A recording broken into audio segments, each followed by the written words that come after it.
Nous allons voir dans cette vidéo à quel point la Syrie est l'objet de confrontations, de manipulations et d'ingérences de pays étrangers sur son sol. La Syrie a été le théâtre d'affrontements entre les grandes puissances pendant tout le XXe siècle et cela continue encore. D'ailleurs, le nouvel homme fort de Damas, Abu Mohamed al-Joulani, le tombeur de Bachar al-Assad, à peine a-t-il pris le pouvoir que déjà on parle de l'influence de la Turquie et du soutien probable du Qatar. Al-Joulani est à la tête de l'Organisation de libération du Levant, aussi appelée HTC, qui est l'acronyme de Hayat Tahrir al-Sham, et il a établi un régime salafiste dans certaines régions de la Syrie depuis déjà quelques années. Al-Joulani est un djihadiste grimé en homme politique. On peut dire qu'il a été relooké par les services de communication de la Turquie et du Qatar pour lui donner une image beaucoup plus acceptable auprès du monde entier et surtout auprès des Occidentaux. Mais n'oublions pas que pendant la guerre civile en Syrie, c'était un membre d'Al-Qaïda et de l'État islamique. Al-Joulani a été emprisonné en Irak pendant la guerre d'invasion américaine en 2003, et cette prison est connue pour avoir été un lieu de radicalisation et de création de réseaux pour de nombreux futurs dirigeants de groupes djihadistes. Cette prison américaine a eu un rôle crucial dans la formation de l'État islamique, car 9 de ses futurs dirigeants y ont été détenus, dont al-Baghdadi et al-Joulani justement. Alors certes, al-Joulani s'est éloigné d'Al-Qaïda en 2016 pour des raisons tactiques, mais encore aujourd'hui, sa tête est toujours mise à prix aux États-Unis avec une récompense de 10 millions de dollars pour sa capture, parce que son mouvement est considéré comme terroriste. Mais bon, il est évident que les choses vont très vite évoluer maintenant. Son ennemi maintenant, ce n'est plus l'Occident, c'est son grand rival au Moyen-Orient, l'Iran. D'ailleurs, c'est l'éternel combat entre les sunnites et les chiites. Saddam Hussein, en 1980, a entrepris cette guerre contre l'Iran. Il se voulait le rempart de protection du monde sunnite contre la grande menace chiite qu'était l'Iran. La guerre civile en Syrie a donc débuté en 2011 et a vu l'émergence de nombreux groupes d'opposition au président al-Assad, y compris beaucoup de groupes djihadistes. C'était une guerre par procuration, car cette guerre civile a été la juxtaposition de plusieurs guerres simultanées. D'abord, il y a eu l'influence de puissances étrangères comme la Russie et les États-Unis, qui ont rendu difficile l'identification des objectifs et des affiliations de tous les groupes djihadistes. La Turquie aussi a joué un rôle important dans le conflit car elle a soutenu certains groupes d'opposition. Elle a soutenu Al-Joulani, mais toujours entre parfois le malaise et parfois le soutien pragmatique. Ankara semblait pouvoir influencer Al-Joulani pour atteindre ses objectifs en Syrie.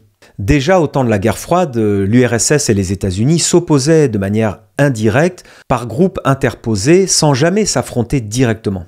Ce temps est revenu en Syrie car Russes et Américains se livrent une nouvelle guerre froide par procuration. Dmitri Medvedev, le premier ministre russe de l'époque, a lui-même employé cette expression. Les Russes ont soutenu activement Bachar al-Assad et ont bombardé l'opposition. Les États-Unis, de leur côté, ont beaucoup aidé les rebelles et demandé le départ du président syrien. En Syrie, Vladimir Poutine règle ses comptes avec les États-Unis. L'Iran, qui est chiite, et l'Arabie saoudite, qui est sunnite, les deux grandes puissances de la région, se livrent elles aussi une guerre par procuration en Syrie. L'Iran soutient le régime de Bachar al-Assad, à la fois militairement et financièrement. Elle appuie sur le terrain les efforts du Hezbollah, son bras armé au Liban, et elle envoie des conseillers à Damas, la capitale syrienne. L'Arabie saoudite, de son côté, réclame le départ du président syrien et soutient les groupes d'opposition sunnites. Et il y a aussi une autre guerre qui se déroule en Syrie et qui oppose cette fois la Turquie aux Kurdes. Ankara utilise certains acteurs du conflit, comme notamment l'État islamique, pour lutter contre les velléités kurdes d'autodétermination, d'indépendance ou de création d'un État autonome. Et oui, car depuis plus d'un siècle, les Kurdes luttent pour leur autodétermination. Ce problème vient du dépeçage de l'Empire ottoman. Vous le savez, après la Première Guerre mondiale, cet Empire ottoman qui avait le contrôle sur l'ensemble du Moyen-Orient a été complètement disloqué par les Alliés. Et il y a eu la création de nombreux pays, dont la Syrie et l'Irak par exemple.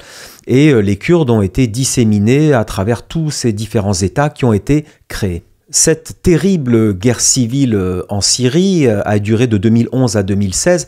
Elle a provoqué une crise humanitaire massive avec des millions de personnes qui ont été déplacées à l'intérieur du pays, mais aussi à l'extérieur.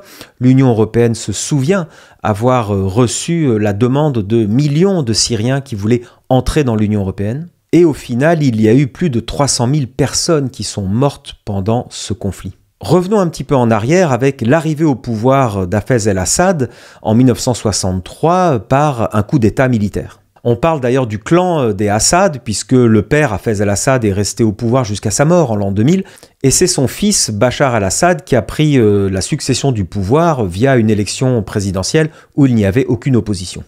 Dès le départ, l'Union soviétique a soutenu le pouvoir du père Hafez el-Assad pour des raisons stratégiques et géopolitiques.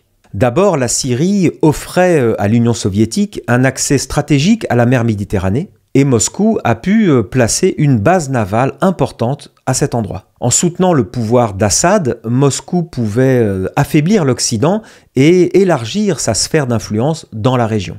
De plus, la Syrie était un adversaire important d'Israël, Israël étant soutenu par les États-Unis.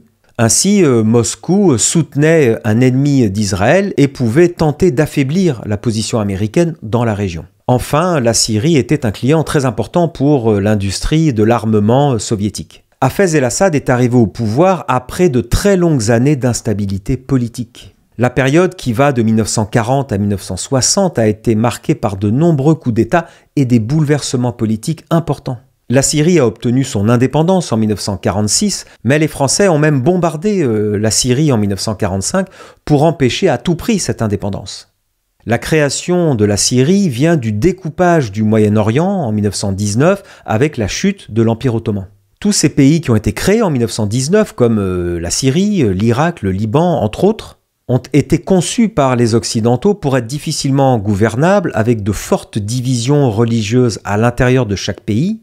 C'est la fameuse tactique coloniale du diviser pour mieux régner et pour mieux contrôler. Pendant la Première Guerre mondiale, alors que les combats faisaient rage, les Occidentaux avaient déjà prévu un accord secret de découpage du Moyen-Orient. Si vous regardez bien cette carte, c'est les fameux accords Sykes-Picot, du nom des deux diplomates français et britanniques, qui secrètement ont partagé un immense territoire en 1916, un territoire qui ne leur appartenait même pas, ça appartenait encore à l'Empire ottoman, en attribuant une partie à la France et une partie à la Grande-Bretagne. On voit bien sur cette carte, qui est un document incroyable puisqu'il est signé directement de messieurs Sykes et Picot, vous avez des régions qui sont sous contrôle direct et indirect de la France et d'autres contrôle direct ou indirect de la Grande-Bretagne. Alors vous voyez bien d'ailleurs que pour ces deux diplomates, les millions de personnes qui vivent là depuis des millénaires ne comptent pour rien finalement. La France se voit attribuer le contrôle du Liban et de la Syrie, tandis que le Royaume-Uni prenait le contrôle de la Palestine, la Jordanie et l'Irak. Et oui, le Proche-Orient est une zone vitale pour les Britanniques à l'époque, car c'est sur la route vers l'Inde, la grande colonie britannique. Et puis les Anglais contrôlent l'Égypte depuis 1882, et donc tout le trafic maritime qui passe par le canal de Suez. Les Français, pour leur part, contrôlent la dette ottomane. Et oui, ils ont prêté beaucoup d'argent au XIXe siècle à l'Empire ottoman. Et avec la chute de l'Empire ottoman, ils ont bien l'intention de se servir directement en prenant du territoire. Après la guerre, les Américains inventent un nouveau terme colonial qui s'appelle le mandat, qui est une sorte de colonie à durée déterminée. Et ils vont créer des pays comme la Syrie, l'Irak, avec leurs frontières actuelles. Et les pays contrôlés par la France deviendront une république, comme en France, et les pays contrôlés par l'Angleterre deviendront une monarchie, comme en Angleterre. Et dès le départ, les régimes qui sont mis en place dans ces nouveaux pays doivent servir les intérêts occidentaux. Finalement, il va y avoir la révolution communiste en 1917 en Russie, il va y avoir Mustafa Kemal, Atatürk, qui va prendre le pouvoir en 1920. Ce nouveau redécoupage du Moyen-Orient sera donc définitivement acté à la conférence de San Remo en 1920. Et pendant cette conférence, on parle déjà beaucoup du pétrole du Moyen-Orient, car il en faut beaucoup maintenant pour les avions, les chars, les camions, les voitures, etc. L'idée de cette conférence, c'est de créer des États arabes sous tutelle occidentale.